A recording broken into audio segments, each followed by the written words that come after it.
Alright, hey guys, welcome back to the fourth part of our Unite series, seriously, and it's our last part until summer at speed, and I'm really excited to go there. I mean, it's our first away retreat in like a year and a half, and I'm just excited to go to our Code Retreat Center, hang out with you guys, and yeah, we're actually continuing this Unite series over there, so that's going to be fun. We're going to be talking about prayer. So, yeah, glad you guys can make it to that. Alright, so back on topic. Last week, Megan talked to us about what it means to be a true disciple, and there's one part that really stuck out to me, and that's when she was talking about how unbelievers view Christians as judgmental. And this really hit home to me because as much as I would like to deny it, I have to say that they are not wrong. I mean, recently I've just found myself judging too. Like, for example, I judge my brother's music in the car because I think his is better. And yeah, I also had like 5 more Roman candles taken last night. But granted, he didn't know that they were mine, and yeah, I shouldn't have judged him for that. And you know, I also called somebody an idiot on the way over there, so that too. So who else here struggles with being judgmental? Can I get show of hands? All right, well, thank goodness I am not the only one. Okay, so, and in reality, this is a human issue. Like, we have, we have left and right, different ideologies, different viewpoints of how things should be ran, and they believe, like, the other one is wrong, and they don't find anything in the middle. And we have men and women, white and black. We have some people that believe that they are superior to another person because, you know, they have certain characteristics. So if you remember last week, Megan talked about this guy. I'll call him the billboard boy. Okay?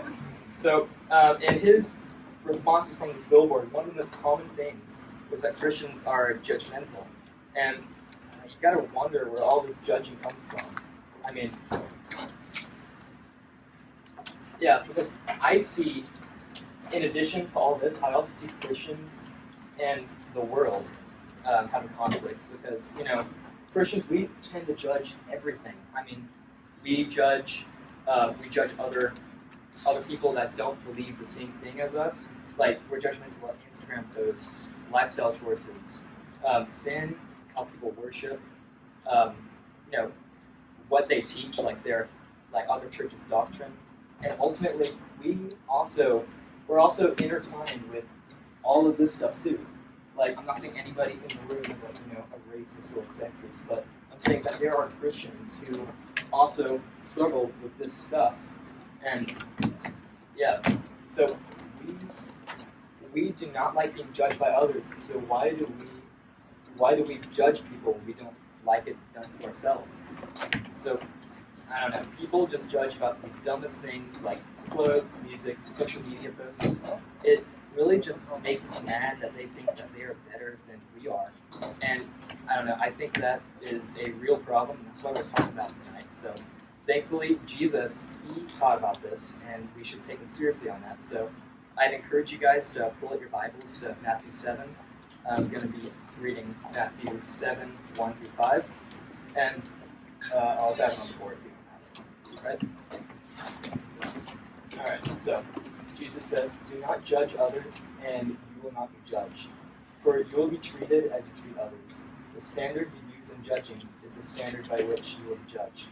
And why worry about the speck in your friend's eye when you have a log in your own? How can you think of saying to your friend, 'Let me help you get rid of that speck in your eye,' when you can't even see the log, so you have to log in your own eye? Hypocrite, first get rid of the log in your own eye, then you will see well enough to deal with the speck in your friend's eye." So one part that really stuck out to me here was this: "Do not judge others, and you will not be judged." Now this kind of confused me a little because I didn't really know what judge meant, so I dug a bit deeper. I found 2 extremely different definitions of judge. So we have judge meaning to discern, and we have judge meaning to condemn. Now, I have an example for you guys. So if I were to if I were to discern, I would say, hey, this is an orange, so I would put it right here. This is also an orange. This is an apple. I'll go to some group. And so on. You get the point. So, yeah. So this is not inherently wrong. Like, obviously, this is different from this. I mean, they taste different. They're different colors. It's completely fine to discern between the two and separate them in respect. But there is another way to judge, where we'll say, hey, these oranges, they are superior to these apples. I mean, like, look at this. They don't even agree on the right color to be. They have bruises. I mean, they just taste awful. Yeah, they just taste awful. So that is wrong, and yeah, we never want to condemn other people, because that is giving us a position of superiority. Like, we're the orange, we think we are better than the apple. Okay? So, yeah, when we condemn, we find ourselves having this little complex of ourselves, like, in our own minds. So, we believe that we are with God, God is with us, and, there's this other person that we're judging, they're so far away, that, there could even be like a wall between us. But in reality, that's just not true. And we're really like this. So God will be right here, and we're in the same boat right here, because God, He is the only one who has a perfect balance between loving and judging. So we do not have any authority to condemn other people. So Jesus thought about this, and He directly addressed this in verse 3. So why worry about a speck in your friend's eye when you have a log in your own? So, can I call my volunteers up? Okay. You get this stuck in it. Darren, get this.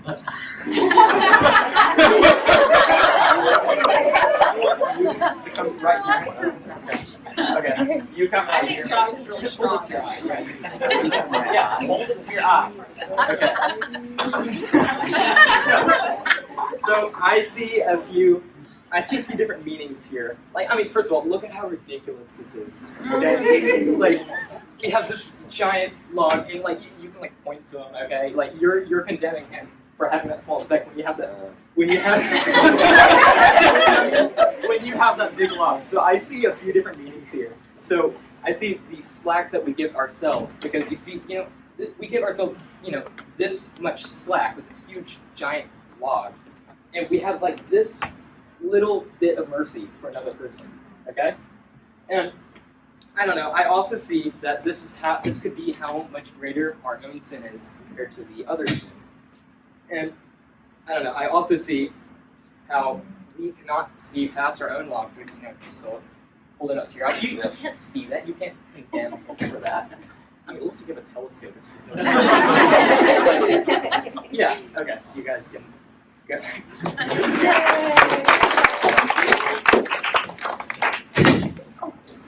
Okay, but I think that the main point that kind of encompasses all those meanings are to practice self-awareness instead of self-righteousness.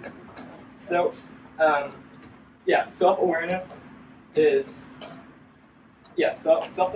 realizing that I have a problem, and you acknowledge the problem that you have, and you work to clear that problem before you go and help somebody else.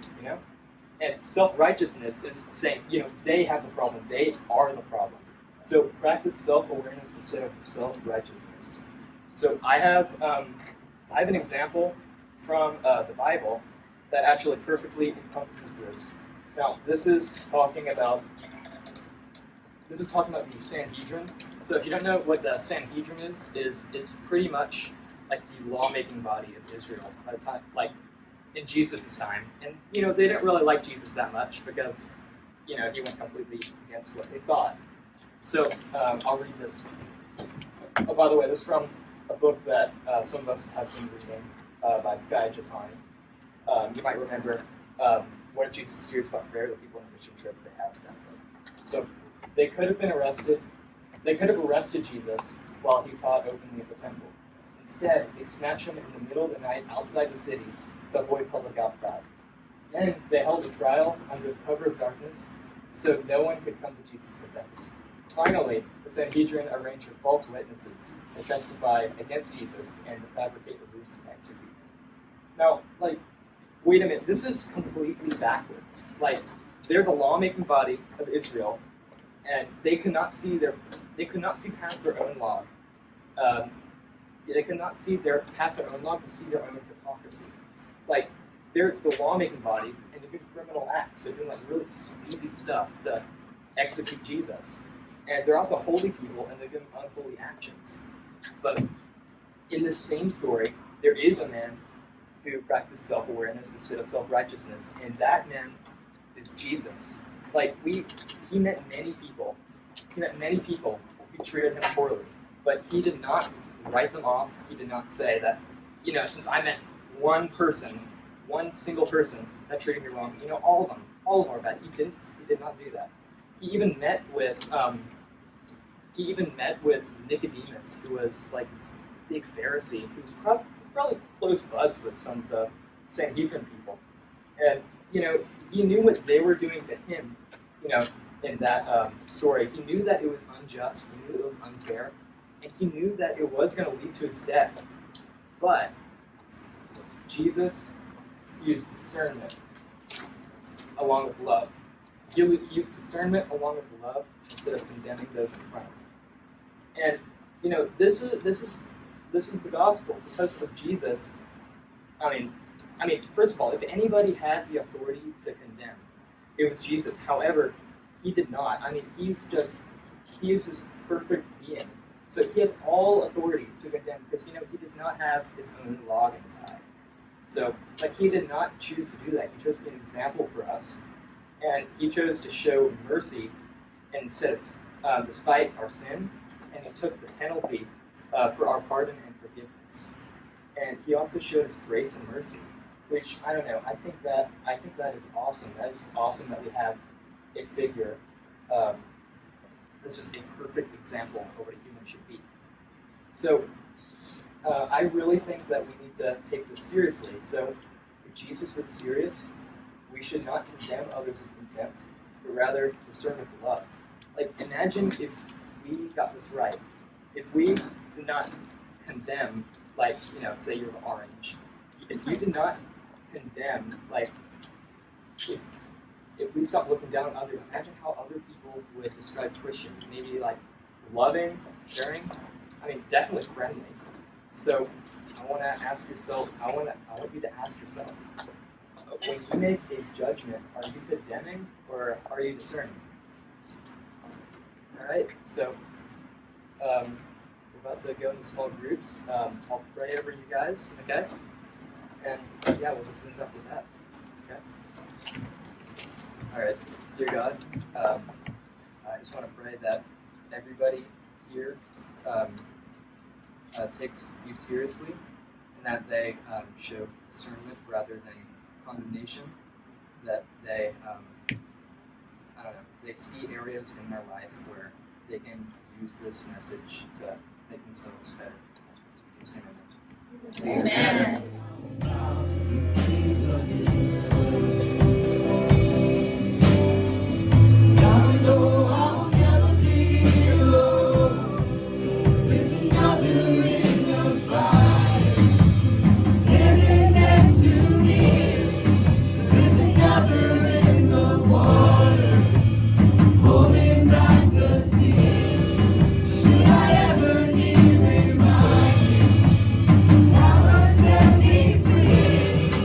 Listen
strong and I've been broken within a moment. I've been faithful and I've been reckless at every bend. I've held everything together and watched it shatter. I stood tall and I crumbled in the same breath.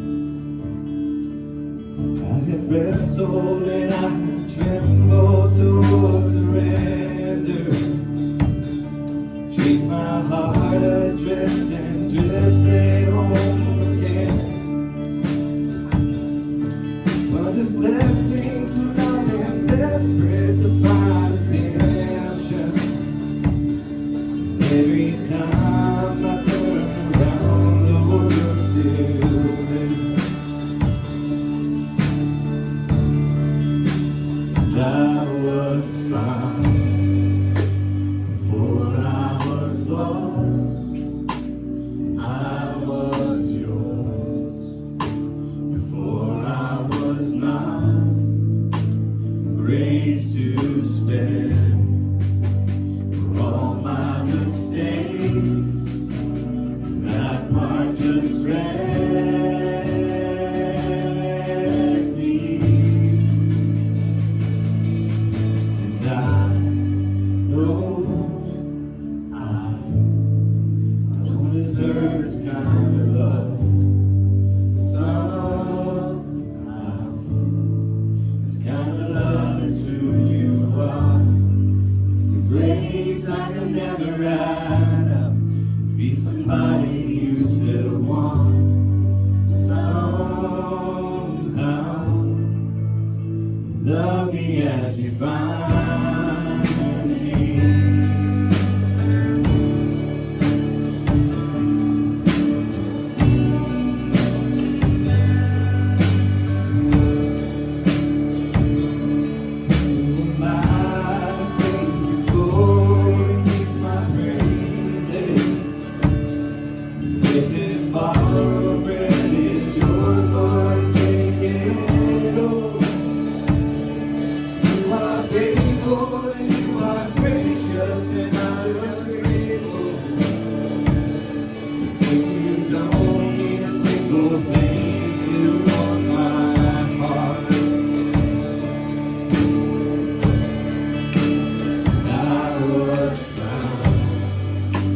Before I was lost, I was yours. Before I was not, we wear the scars for all my mistakes. And that part just wrecks me. And I know I don't deserve this kind of love. Somehow, this kind of love is who you are.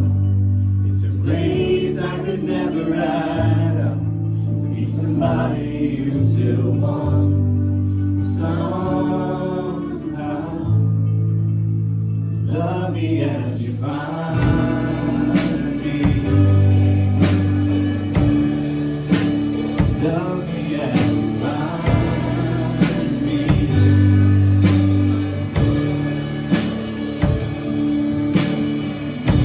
If you want my heart, I won't second guess.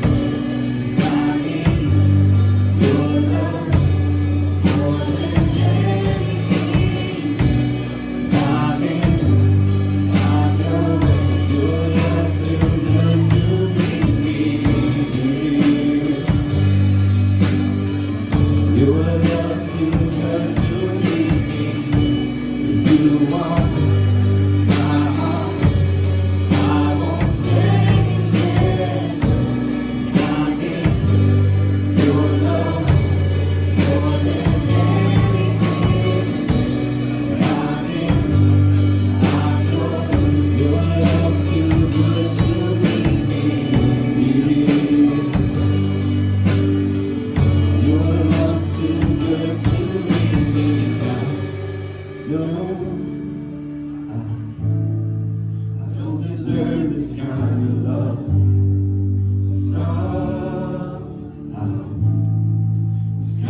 love is who you are.